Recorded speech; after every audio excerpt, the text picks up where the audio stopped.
Welcome to our December State of the Industry address. We've been doing this, now for 3 years, 4 years, bringing monthly timely information to our brokerages across the state of Oregon. And for those of you who don't know who we are, we introduce ourselves every time. So I am Katie Hardman. I'm the Chief Opportunity Officer for the Experience Brokerage Network and team leader of Keller Williams Sunset Corridor and Keller Williams Capital City. And I am joined by my co-host and partners, Chris and Leslie. Leslie, do you want to introduce yourself?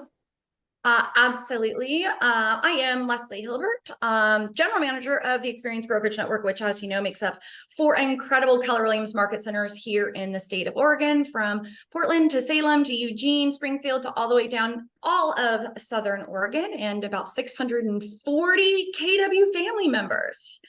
So, and the reason, and Chris, we're going to save your intro for your big moment, if that's okay. We're going to intro some other incredible people first. But the reason that we do the intros every single time is because we are growing as a family. So, every month we like to welcome our new KW and Experience Brokerage Network family members. We have added 14 incredible family members since the last time we broadcast the State of the Industry. So please give them a huge welcome. And when you see them in Zoom, when you see them in our hallways, when you're doing transactions with them. So yeah, 14 amazing new family members, Katie. Welcome. What a great time to be in business with you and starting the year right in 2024. So thank you to everyone who's been our partners in business, new and who has been around for years and years since we started State of the Industry. We're thankful to be your partners in business. Now, couple announcements before we make Chris's announcement. Not that it's an announcement, but we are still, we're just going to run with it now. We are still in the 4th quarter, which means that our 4th quarter takeover listing competition is still going on. It's not too late, but our leaderboard, here it is, you guys. We have 2 rookies on the board this month, Emily Bailey and Logan Nunez, who have 2 listings each in their first year in real estate in the 4th quarter, when maybe some people think about seasonality, but we don't. So thank you to Emily and Logan for throwing down and being our leaders in the rookie category. Then we have 2 solo agents who have tied for first place, Adie Smith and Aubrey Martin, with 6 listings each. That means them alone took those listings. And then when we look at the team category, this is 2 agents who contributed to this number, which the Sky team out of Southern Oregon is in first place with 4 listings. And then the Cooley Real Estate Group, which means it's 3 or more agents contributing to this number, 21 listings in the 4th quarter. So congratulations to everybody who is out there taking listings. One of the things that we always say is when others may be experiencing seasonality or be thinking about slowing down, we don't. We continue to take market share in the 4th quarter. So thank you to everybody who is participating. And if you are close to one of these numbers, we've got 2 more weeks. It's not too late. Go out there and have those conversations and take more listings. Now, our other big announcement is we've been doing, we call it dialogue practice. We don't use the word scripts anymore, but you know what I mean.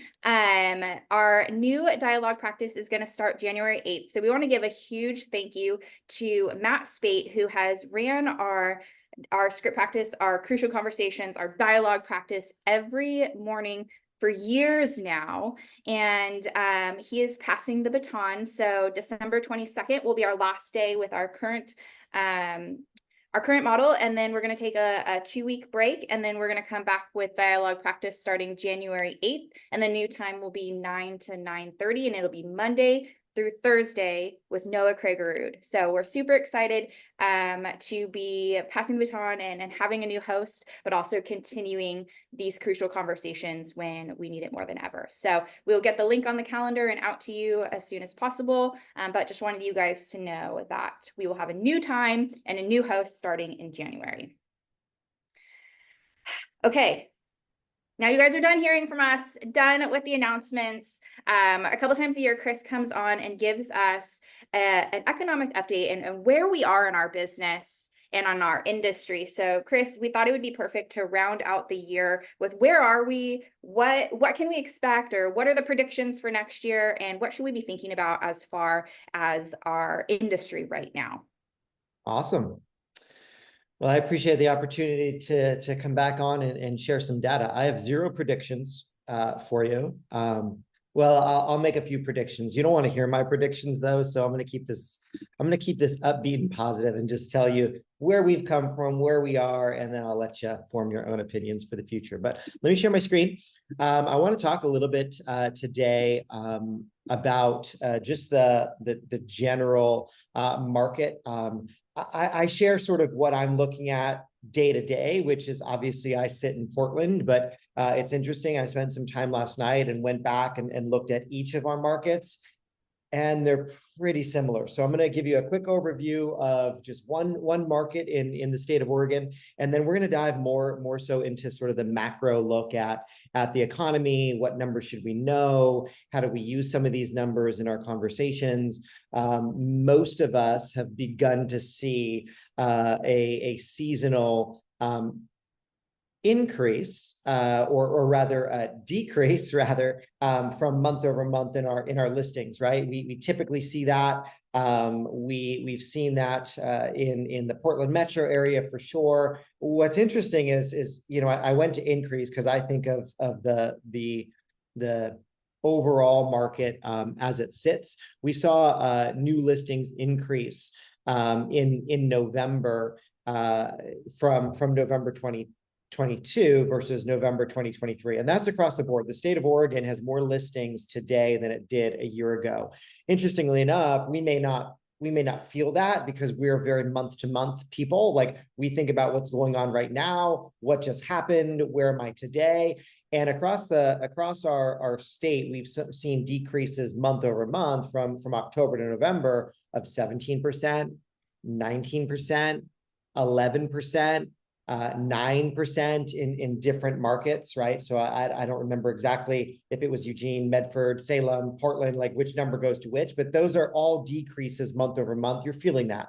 Now, it's awesome to see the numbers that we just saw by some of our teams showing up and taking 21 listings, or individuals taking 6 listings, or so impressive, right? But the reality is, as we're looking, we've sort of seen this seasonal decrease. But we've definitely seen sort of an overall increase of where we were over the course of the year. Now, that's a welcomed increase in inventory because we have been just struggling with inventory. I'm going to give you some quick other sort of numbers locally, and then we'll dive into our sort of national or macro look at the economy. Pending sales. If you've been wondering where your pending sales are, well, we're down about 11% month over month, or rather month this year versus month last year. We're also down month over month, but the big number is from October of 2023 to October of 2022, which is a really good indication of like, where were we last year at this time versus where are we today at this time? Like we're down 11%, 15%, 9%. Depending on which market you're in. So the fact is pending sales are down across the state, which should not surprise you of what's going to happen in December, right? So if pending sales are down in October, then what do you think is going to happen for our closing out of November and December? We're going to be down. We're going to see fewer sales. So please don't be surprised. Don't get shocked. And don't go into panic when you see our sales numbers or closed sales down in December heading into the new year. In fact, year over year, we're down about 19% up here in the Portland metro area, 20% down south, 15% in the middle of the state. So we've seen closed sales drop. Some of you look at your numbers and you say, yeah, I feel that 20%, or I feel that 30%, or I feel that 10%. And some of you might say, gosh, I've sort of stayed pretty stable. By the way, if you've stayed stable, it means you've actually gained about 15, 19, 20% market share because the general market is down. So congratulations for those of you who are just sort of staying stable and constant in this overall market. So we want to look at that where we've begun for the first time to see Portland or Oregon, because Portland's the only metro area that shows up in the Case-Shiller or the national sort of outlooks for real estate, we've seen for the first time that median sales price decrease in the city by about 3%. Average sales price decreased by about 2.5% based on where we were a year ago. So we'll continue to watch that. But that's a good number to share, and it's a good number for us to know locally as we're going pricing property or writing offers for buyers or trying to get price adjustments with our sellers. The reality is we've definitely seen sort of this leveling and almost pullback in our market based on just where the industry is. So now what's going on?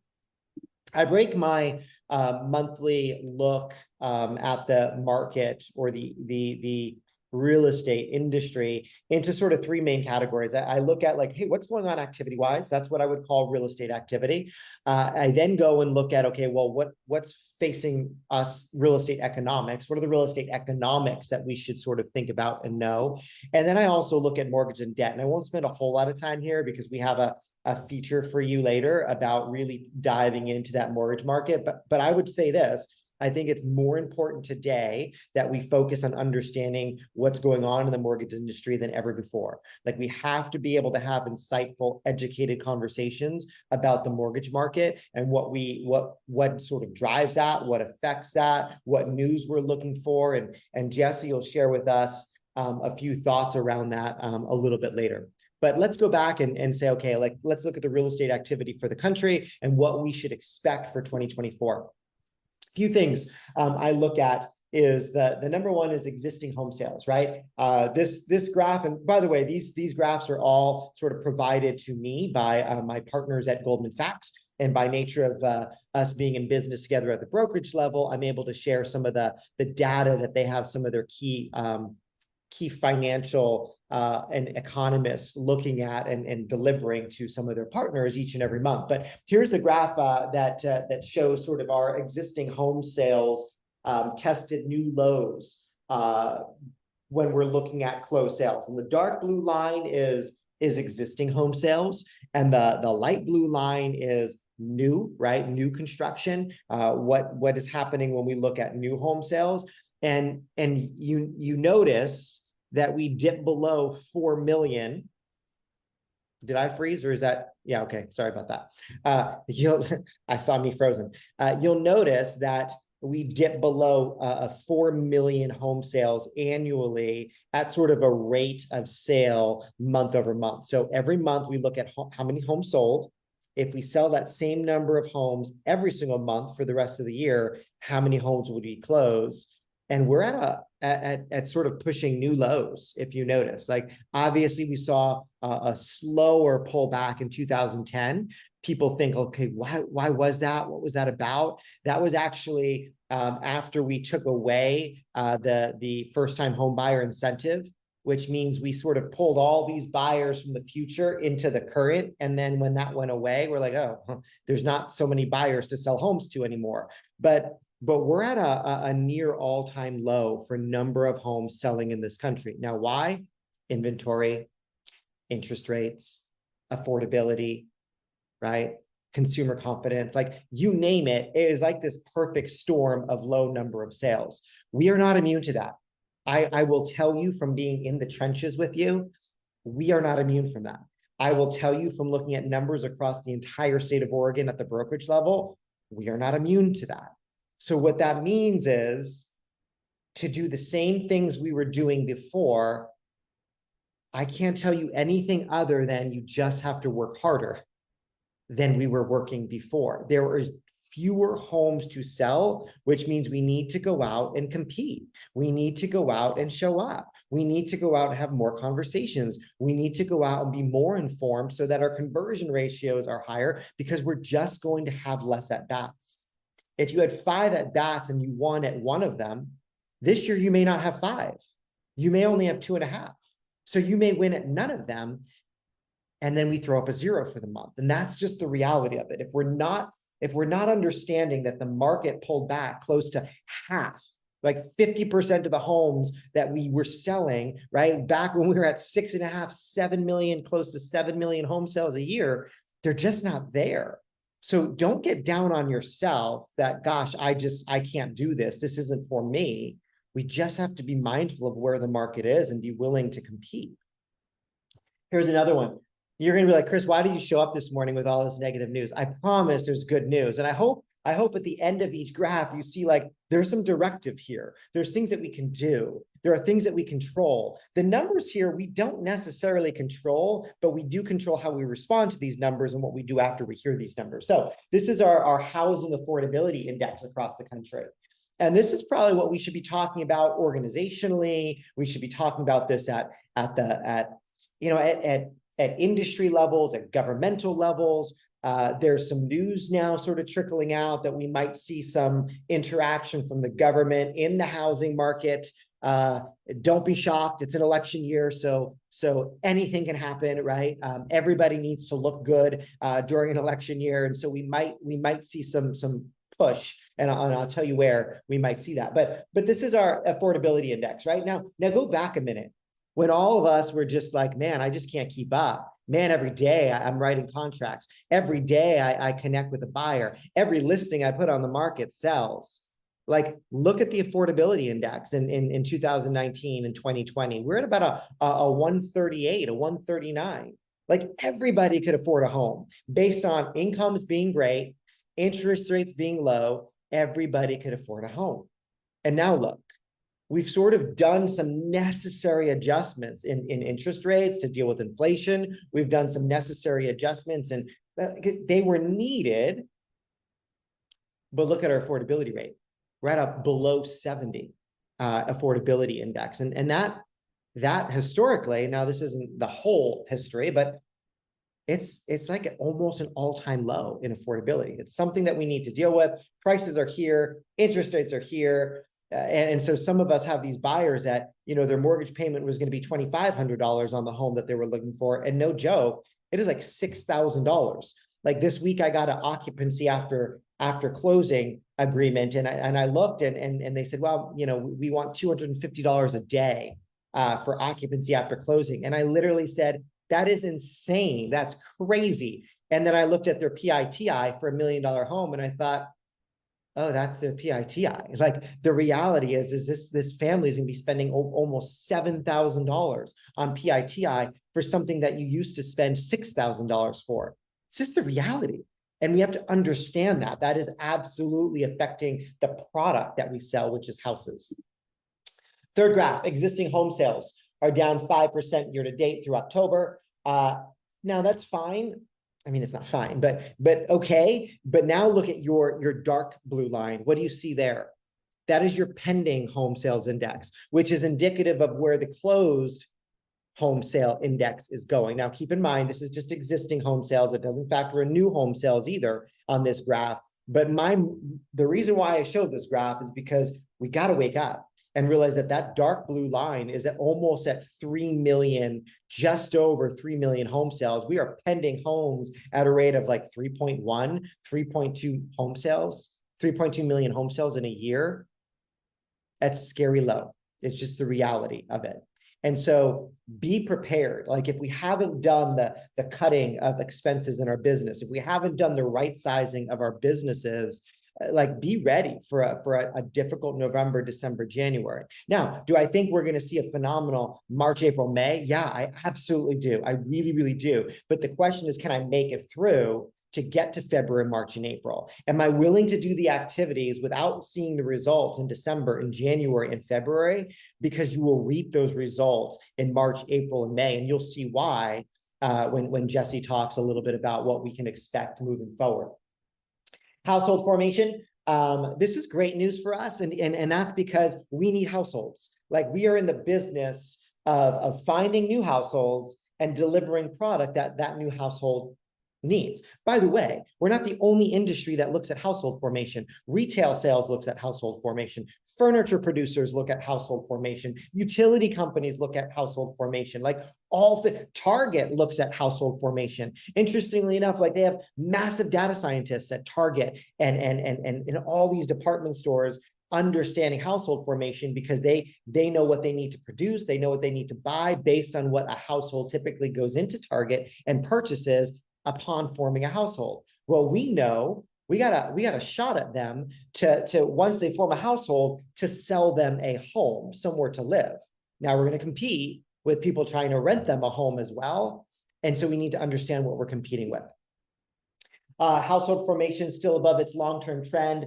That dark blue line is sort of the 10-year trend of household formation. We see we're actually forming households well above, or at least above the 10-year trend. We saw what happened in 2020 when everybody formed a household and bought a house. And then we saw what happened in 21, right? Where everyone's like, oh gosh, I'm moving back into my parents' basement. And so household formation shrunk, or is well below the trend line. We're back above it. And that bodes well for us as we look ahead to 2024 and 2025, when all of us will still be here in this industry.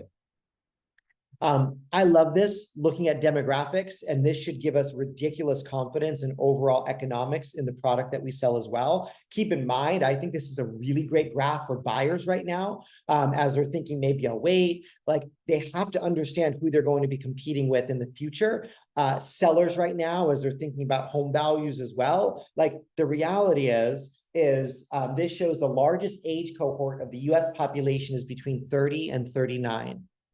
The other interesting fact is that is when homeownership rate typically shows up. Like, people buy homes between 30 and 39. So the largest cohort in age is sort of in that range of when they should be buying homes, as you see that biggest jump up in home ownership rate on the right-hand side of your graph. So again, demographically, do we think that, oh, inventory issues are going to go away? No, they're not. And if inventory issues do not go away, then the reality is we can have confidence in overall house pricing as well, as buyers go in and feel like they're overpaying, or are pushing you and saying, you know what, I hear that, housing pricing might come down.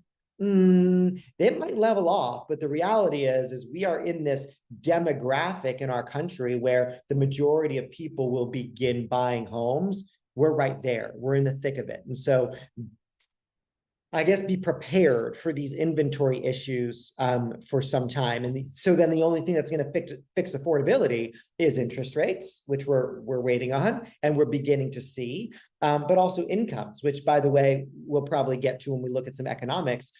They remain solid. And this is just home buyer sentiment, right? Like, we should always understand, who do we speak to? Who are we serving? Who are we looking to connect with? Who do we sell or communicate with? And they're home buyers. And this is that sort of home buyer sentiment index. And you see it's gone up since the beginning of the year. Think about the end of 2022. Some of us kind of forget that, but that was like, if you thought it was an icy winter, like, think back to the winter of 2022. Like, the sentiment of home buying was at an all-time low. We're up above, that 65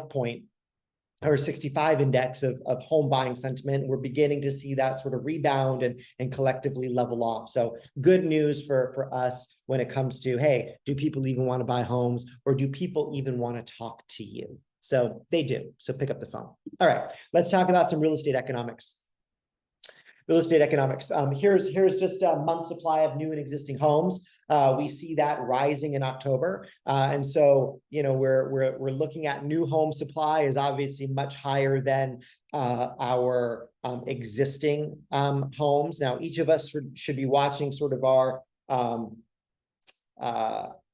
local MLS for inventory. Portland, for the first time, saw an above.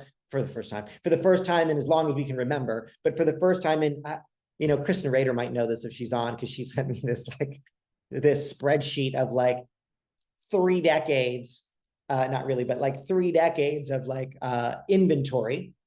But we haven't seen 3.5 months of inventory around here in a very, very long time. We're right in line with the national average in Portland. Some of us in Oregon are not even at 3 months. Some of us are just over 3 months. So, you make sure that you look at your local market. But we've seen sort of the inventory level tick up just briefly, a little bit. And then you've seen some new home construction tick up as well. So you see this little light blue line tick up over the last few months. And so sort of we begin to see some incentives in some of that new construction as well. Many of you have been the benefit of that when you're negotiating with your buyers on new construction. Here's nominal personal income. It's always a good graph for us, right? When we see disposable personal income per capita go up, it is the only thing right now that we have to deal with, this affordability issue. And so we're continuing to see that line sort of tick up with disposable personal income. Now, it'll level off as inflation comes down as well, right? When you're not spending $13 for 6 eggs anymore, right? Disposable personal income will sort of begin to level off, and that looks better. We still have some issues with our inflation, right? Like it doesn't mean like, oh, inflation's down, so everything's cheaper. It's not. Like, have you bought a car lately? It is still high. And yet incomes have sort of delivered to keep that disposable personal income moving in the right direction. And this is the US homeownership rate has ticked up this year. We saw sort of the fall off as people sort of exited the market and took money off the table, haven't gone back into home ownership. Many sort of went into long-term rentals. Some of our clients are sitting there in their long-term rental, which means some of your clients need a call right now to get out of that long-term rental, because we know the difference between a homeowner and a renter's net worth. So be careful that we let people sit too long in those 1-year rentals that turned into 4. So we're beginning to see that home ownership rate tick up.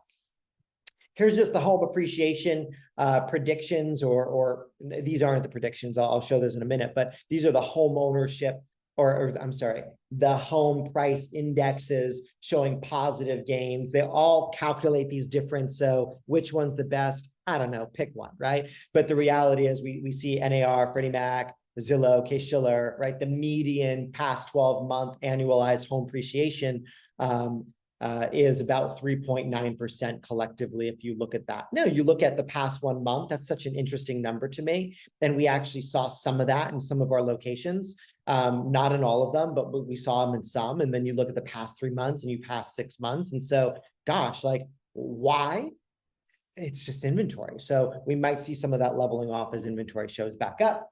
And then this is the housing prices, and this is across the country, an 8.1% rate year over year in the month of September. We're always a couple months late when we're thinking about Case-Shiller. So we used to only look at Case-Shiller. I used to deliver that to us every single month during our State of the Industry. Now we just have so much better data. So I do share this for those that sort of have gotten into a habit of saying, well, but what's Case-Shiller say? What's Case-Shiller say? Cool. I'm going to talk just a few moments on mortgage and debt, mostly debt.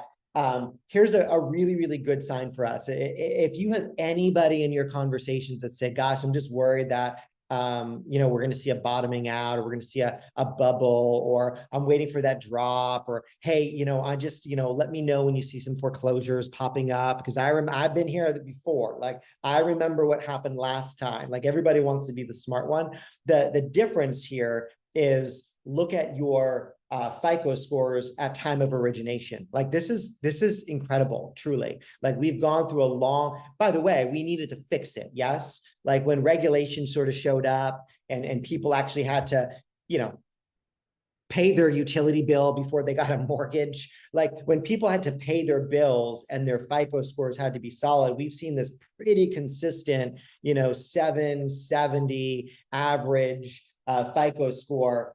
We see FHA, and then more conventional, sort of just below 700 for FHA, and then just under 760 for conventional. But this is health. This is the health of the typical homeowner in America. And that should give us confidence around the future of people continuing to pay their bills, right?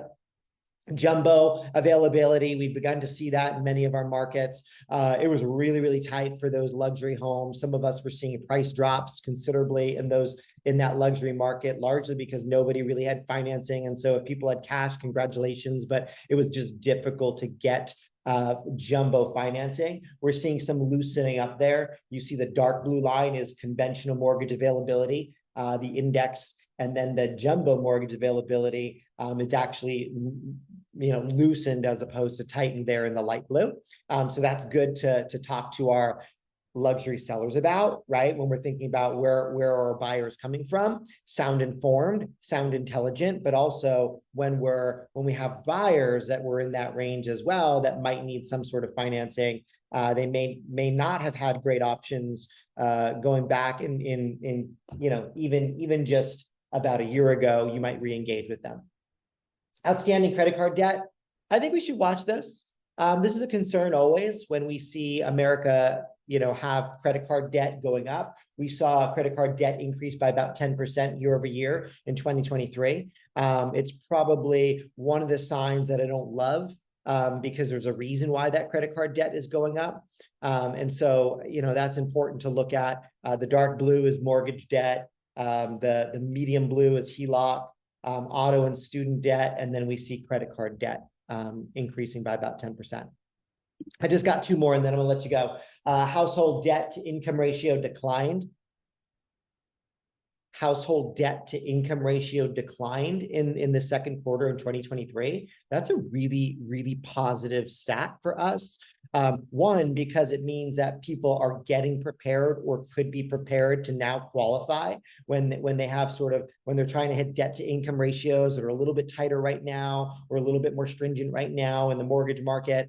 I love to see debt to income going down. A lot of that is not clearly debt because we just talked about consumer credit, but a lot of that is incomes going up while people holding their spending a little bit. And then the last one, the gap between real estate equity and stock market holdings has narrowed. So if you remember last time we talked, maybe a quarter or so ago, we saw homeowner equity and value of let's just call it their stock portfolio, kind of at a much different or a bigger gap.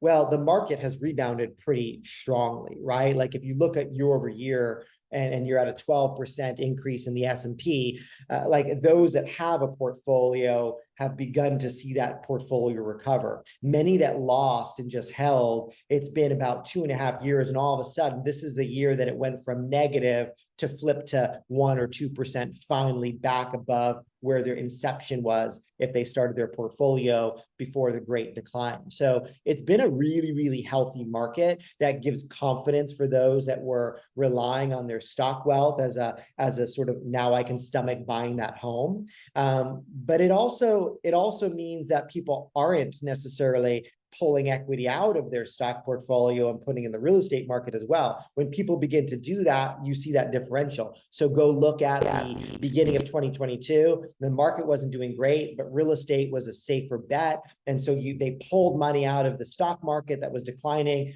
put it into real estate. You benefited by a lot of that. Go and look at the percentage of your cash offers in 2022. And I assure you, much of that was from people pulling their money out of their stock portfolios and dumping it or saving it or putting it in a safe real estate bet. This is just something to be mindful of and one of those things that I watch. So if I was going to recap, right, if I was going to take a step back and say, okay, what are sort of the key highlights for us? Number one, existing home sales are weaker than they were, right? We're at about 3.7 million home sales if we stayed the course through the end of the year. That puts us at a level of weakness in context, right? We were only this low in late 2008 after the great financial crisis. And then again in mid 2010, which we talked about after the first time buyer tax credit expired. So keep that in mind. Pending home sales reaching an all-time or new lows. It's just the reality, right? So the results we expected by the work we used to do cannot be the same results we expect today. So have we changed what our expectations are of ourselves or of our databases, of our activities as we head into 2024? If you don't, you are going to be wildly disappointed. Then I look at, right, average home price appreciation. Despite low housing demand, despite the issues and the headwinds that we face, we continue to project, and this is Goldman's projection, but it's based on economists from all different sources. They continue to project about a 1.8 or 2.9 home price appreciation over the next year or two. So we'll see that. Why? Largely because of low supply and vacancy rates. We have an imbalance of supply and demand currently, and we probably will continue to see that imbalance of supply and demand. And the last thing, and then I'm going to go. I'm not going to go because I'm going to stay, but I'm going to finish talking. But the share of first-time buyers in the market fell. And this is a concern. It fell from about 34% of all homes sold in 2021 went to first-time home buyers. In 2022, that dropped to 26%. We went from 34% of homes sold went to first-time buyers in 2021 to 26% in 2022. And 25% of buyers between the age of 24 to 32 funded their down payment using a gift, inheritance, or a loan from a relative or a friend. They're not saving money for their real estate. We have an issue if our first-time buyer pool is shrinking. As we look out ahead, that means the percentage of Americans that own homes will decrease. And if we care about what we're doing for this industry, if we think we're in a mission-based industry, and I believe we are, it's why I am here 26 years later, we have to care that wealth is created through homeownership. So there have been talks and rumors that we may see another first-time home buyer tax credit in 2024. I would be surprised if we don't see that.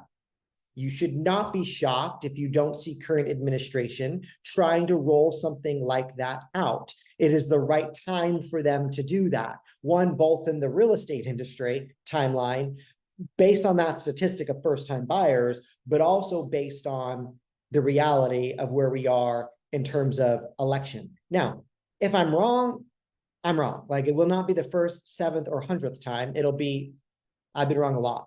However, I would say prepare for that. What that means is, are you doing the right number of buyer consults and the right number of reach outs to potential buyers? Are you doing your open houses? By the way, like, look at the NIR report. Many buyers start their search at open houses or start their search online. Are you following up with the online inquiries? I can tell you, like, I don't think we are as an industry. And yet, if that's the beginning, if and when that program shows up, what does your pipeline look like for buyers? Or are you quickly going to have to look for buyers to talk to about this credit?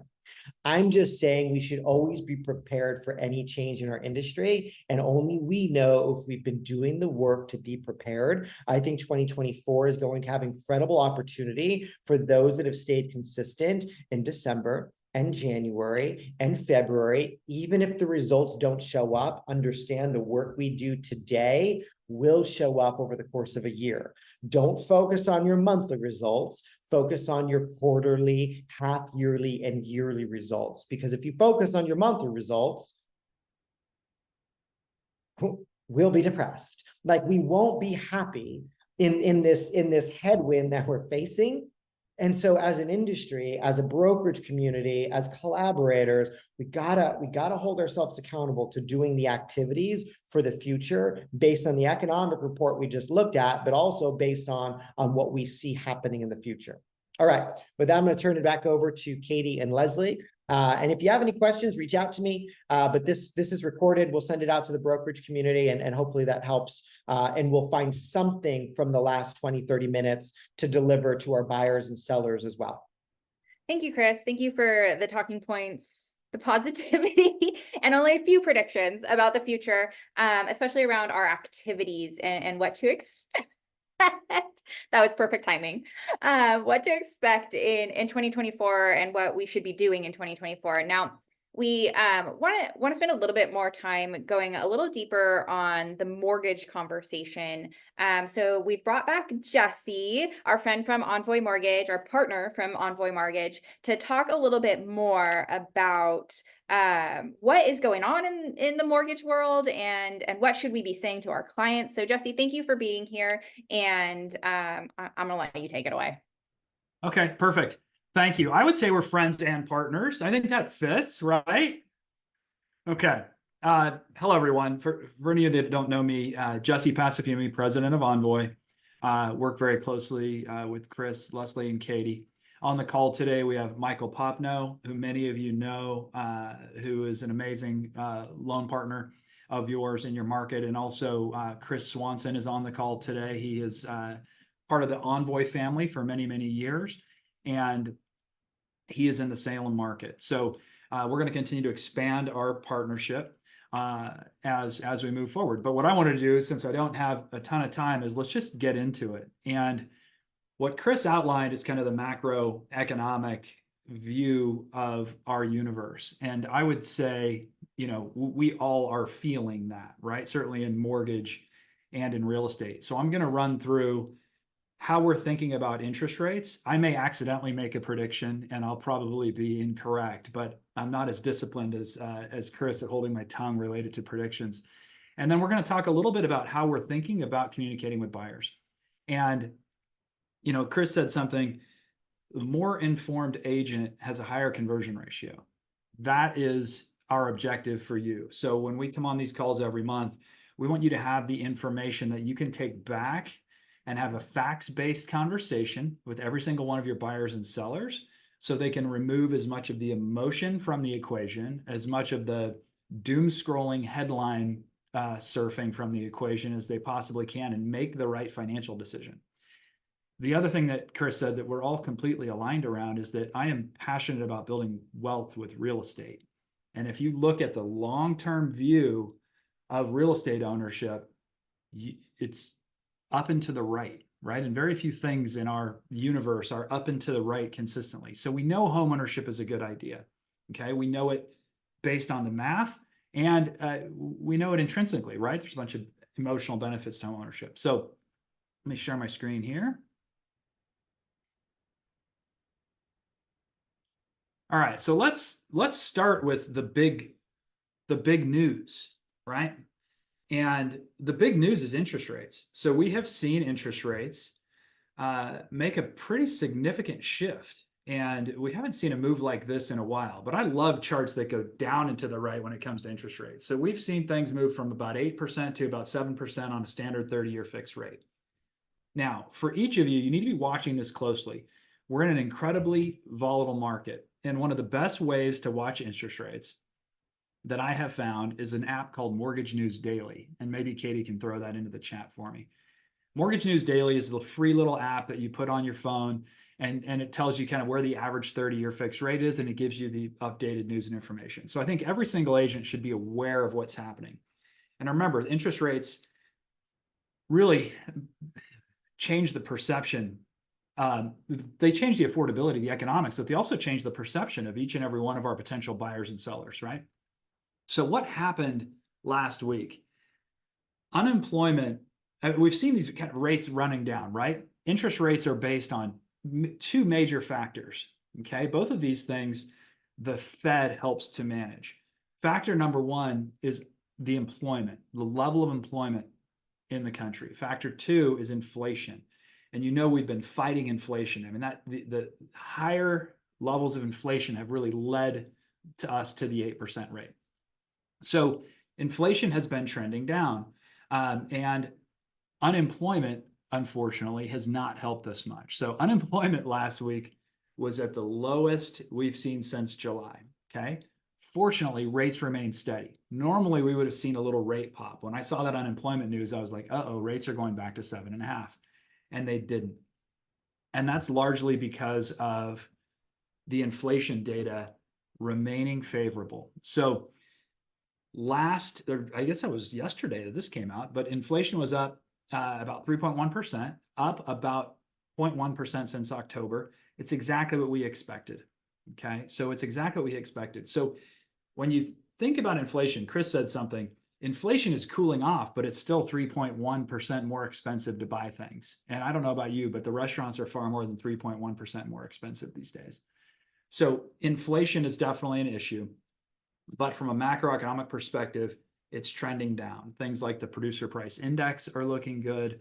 The personal consumption expenditures are looking good. So everything is kind of trending in the right direction from an inflation perspective. The thing I want you to watch is unemployment. When unemployment begins to rise, this 3.7 number begins to grow, that's when we could really see rates begin to soften. You have heard, and just talk about the Fed meeting. The Fed is meeting right now. They're going to make an announcement. They're not going to change interest rates. Whatever they say could move the market a little bit, but we don't have big expectations. So we expect to see rates sitting around the 7% range for the next week or two, or the next day at least. Let's go with that. So I want you to watch that unemployment number. I want you to continue to watch inflation. As long as unemployment is trending up, and inflation is trending down, we should see rates soften. I also want to make a comment. Sorry, I don't mean to, it's really easy to get super technical here, but what you're reading in the headlines is that the market is pricing in up to 5 Fed rate decreases next year at this point.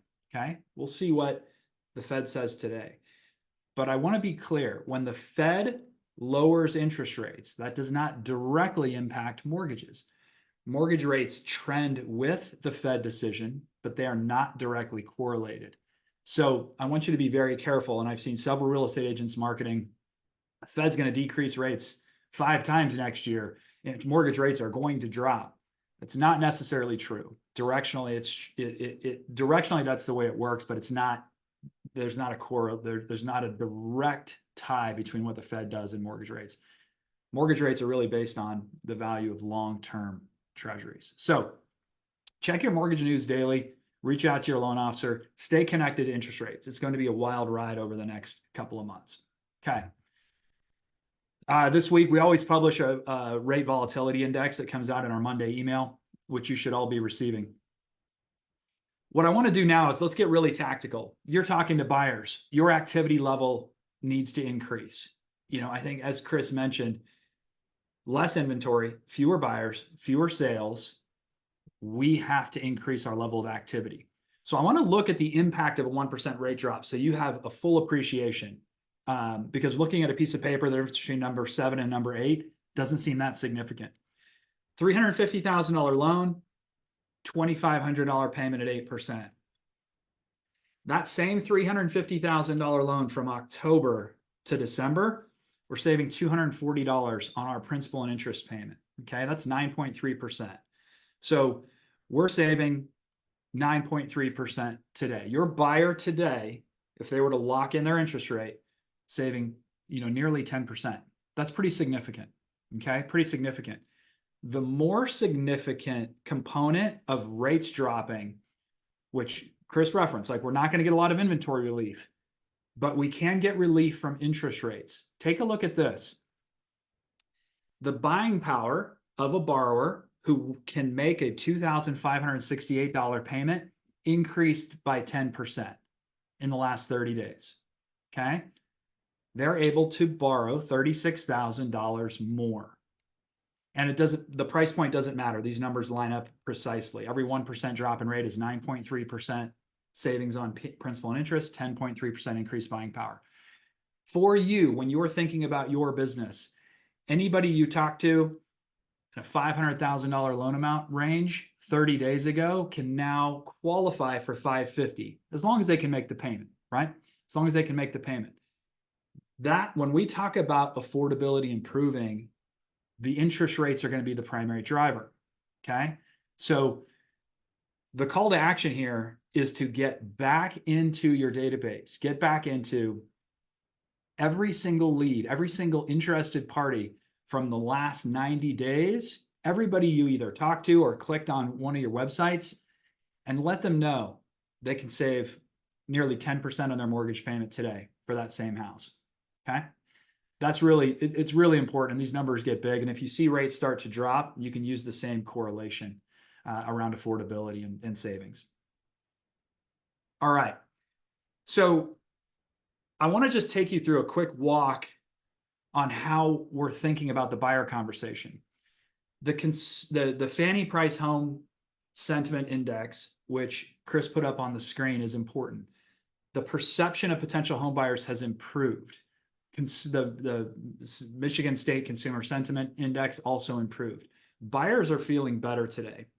But there's an interesting fact. There's an interesting fact that I want you to be aware of, and that is 85%, according to that Fannie Mae Home Price Sentiment Index, 85% of potential home buyers believe that now is not a good time to buy a home. And that is a result of interest rates, of inflation, of kind of macroeconomic pressures. That doesn't mean they don't want to buy a home. They just believe now is not a good time. Okay, so we have been given a gift. Interest rates dropped 1%. We've also been given another gift. Inventory is up a little bit, right? So we have lower rates and more inventory than we've had in a while. Those two things, in my estimation, make now an excellent time to consider buying a home for a ready, willing, and able buyer. The problem is we have to tell a story. So what this means for you is that 8 out of 10 buyers you talk to, because of the headlines, because of their perception, believe it's not a good time to buy. That's why we need to upskill ourselves, know what's going on, and be able to have the right conversation. Okay, so lower rates, we already talked about that. Lower rates increase buyer demand. Take a look at this, right? Lower rates bring buyers back to the market. Purchase applications were up 4.7% last week and 18% since October. Those are new buyers making an application with a lender like me.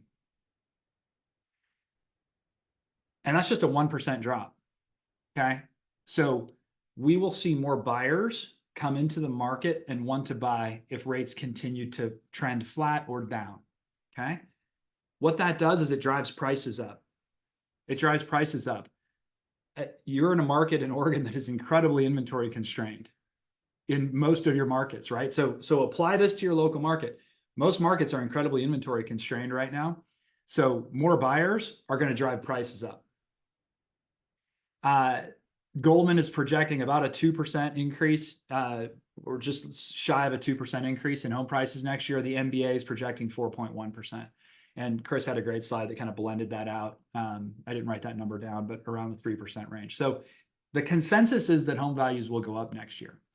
I believe that if rates drop, buyer demand will be significant, and we could see in certain markets, and I think Portland Metro is one, we could see prices climb even further. I mean, I'm in the Sacramento market in Northern California, and we have such a shortage of inventory that, I mean, rates dropped 0.5%, everything went into contract in a day. So take a look at your market and understand what's going on and communicate that with your buyers.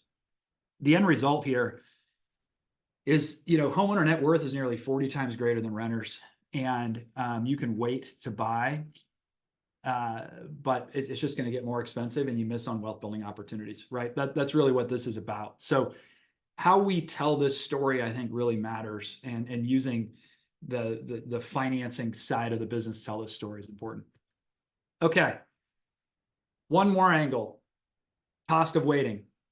When you think about what could happen in the future, and these are not predictions, but these are potential outcomes for our market.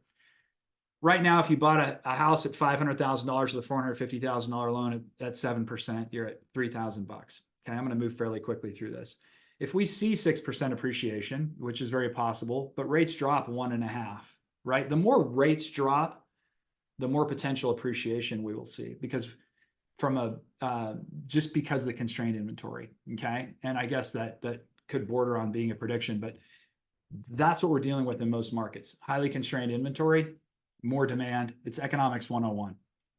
So, that puts us in a position where we're buying a house for $530,000 and our payments, $2,708. We actually saved some money. So we kind of won the rate lottery. Here's what this looks like: $286 a month you save. That's $3,400 a year, but you have an increased down payment and you miss out on $30,000 of equity. Okay. So this is not a definitive analysis that every single buyer should glom onto, but this is just a way to think about. You can wait for rates to drop. You can wait for unemployment to go down. You can wait for the sun to come out in the spring. There's a potential cost to that, right? It'll take you 10 years to recapture the equity that you missed out on, right? So understanding the cost of waiting is important. All right. We'll get you out of here at 10 o'clock, I promise. Inventory. Chris talked a lot about inventory, so I'm not gonna spend too much time, but here's what I want. Here's what I want you to see. These green bars, and this is a slide from Housing Wire. These green bars are when rates fell, and look what happens to inventory. Okay, and this is a great chart to show someone current inventory levels, about 556,000. This is a national number. They've finally peaked for the year, which is probably the latest. It's the latest peak we've had in a very long time. They finally peaked, and they're going to begin dropping, and now rates are dropping. But look at what happened to inventory. As rates drop, inventory falls. in the beginning. Okay. There's a little pop here and a little pop here. But generally speaking, rates drop, inventory falls. So when we're talking to potential buyers, I want you thinking about the rate story and the inventory story and the window of opportunity, right? The window of opportunity could be the end of December, January, maybe into February. And then we could, we'll have some spring, normal seasonality. Some new homes will come onto the market, but we really do think now is potentially a great time to buy a house. Okay. A couple other things. If you are not engaging with temporary buy downs, you need to. Okay. This is the best with a little bit of rate drop. This is the best opportunity we have to help motivate buyers and move listings. Okay. A 3-2-1 and a 2-1 temporary buy down are an incredibly powerful tool. Look at the new home builders offering incentives. Many of them are offering either forward commits or temporary buy downs. And I think in this week's market spotlight, we said, just act like a builder. If you have a seller that is struggling to move a house or is concerned about selling in the winter, act like a builder, offer a buy down. Okay. You can see here, and we have a lot more training. You can connect with Michael or Chris on exactly how we use buy downs. But we have a 3-2-1 and a 2-1 buy down, which the seller offers an incentive, and you can end up with a start rate at 4%. Right? That's really the power. You can then advertise and market a 4% first year interest rate. We also have the ability to get yard signs for this and advertise special financing with flyers. So we think this is a great opportunity for you to create more activity in your listings and open houses. Also, we know there are fewer transactions being done. You must increase your conversion. So we want to think about our signs and our open houses as one of the most powerful places to meet potential buyers. And we'd like to help you convert those buyers. If not on that house, let's get the next deal. Okay, let's get the next deal. Let's help them understand it. Another program that we offer is called the Rate Saver. It's a lender paid 1.0 buy down. The rate starts just a little bit higher, but essentially we can offer a 6.25% start rate. And this is all kind of today's rates, right? Rates subject to change and qualification, I think is the disclosure I'm supposed to give you. But the Rate Saver is a pretty cool product. We can attach this to any of your listings and help you save. You can advertise a 1% lower start rate for the first year, right? Paid for by the lender. So very, very good, powerful product to help you move your listing, but more importantly, engage potential buyers, right? So that you can increase the pool of individuals you're talking to each and every day. Okay. The other thing I want you to think about is investment properties. Institutional investors have largely left the market. Okay. There's a bunch of weird headlines out there about institutional investors buying a bunch of houses last year. They were mostly false. We can talk about that more offline if you want to. But we have a great product, debt service coverage ratio loan, where you use the rent to qualify. It's a great product to get somebody into investing. So if you have homes that make sense, single family rents remain strong, 6.5% year over year growth. Where if you read the national headlines, rents are plummeting. It's because we have too many apartments. Single family home rents are staying very, very strong. Okay, what I'd love for you to do, we're right at time, so I'm gonna turn it back over. But we will be reaching out to you. We send an email out every single Monday. We would love to talk to you about a couple things: how to use temporary buy downs to work with your listings, to get your listings moving and create more buyer opportunities. How can we follow up on your open houses with you to help people understand the power of buying in this market? And can we help you with cost of waiting?